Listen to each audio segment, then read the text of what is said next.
everybody, I'm Jamie Proviance, and today I want to share with you some ideas on how to choose a steak and get it ready for grilling.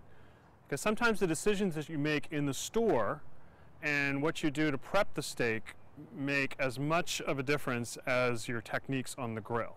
So let's look at a couple of steaks that I picked up at the store. One of them I really like and the other I don't like so much, and I'll tell you why. This one over here is a good looking steak. And the reason it is primarily the marbling, the thickness, the bone, and the integrity. The marbling is the fat, basically. The little streaks of milky white fat running through the steak are really important for the juiciness of the steak and for the flavor. Here the marbling is nice and evenly distributed. Over here, I don't see as much distribution of fat, and the fat that is around is clumped up. There are large sections of fat. And the problem with that is that those tend to melt pretty quickly and potentially cause flare-ups. They also cause some gaps in the steak. See how this one, for instance, this bit of fat here is right between two muscles, basically, and when that melts away, there's going to be a hole, and the steak is basically going to fall apart. You're going to have a scraggly piece of meat. Over here, the clumps are not so big. The meat is held a little bit better together. It has better integrity. I think that makes for a better steak overall. Now, another big issue is the thickness of the steak.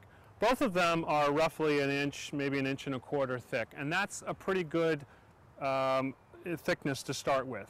You want to go higher than that rather than lower than that. A thin steak tends to overcook really quickly in the center. It's hard to sear both sides of the steak and still leave the interior, nice and juicy and rosy red. So I find that about an inch is the minimum you can go. And of course, the thickness should be even throughout. You can see that this one was cut so that one end of the steak is actually much thinner than the other end, and that's going to create some unevenness of doneness. So you want to have a nice even thickness throughout.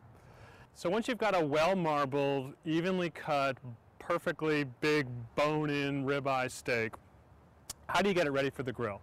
Well, I think one of the most important things to do is to salt the steak 20 to 30 minutes before you grill it. A couple of really important things happen during that time. Number one, the steak loses its very cold temperature, right? It comes out of the refrigerator very cold, and if you were to put it right on the grill immediately, it would actually take longer to cook. And the longer that it cooks on the grill, the greater the chance that it's going to dry out. Okay? As you cook any piece of meat, juices are pushed out of the meat. And so with a steak, the idea is to cook it pretty much as quickly as possible without actually burning it, of course. Another really important thing happens during this time is that the salt begins to work on the steak. You've probably heard that salt draws moisture out of a steak, right? And you don't want to do that for hours and hours and hours because you'll dry out the steak.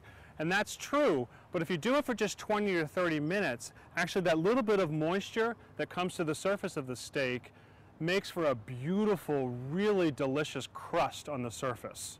So if you just take a little bit of care to pick a great looking steak and season it well ahead of time, you've set yourself up for a great dining experience. Now, it's just a matter of firing up the grill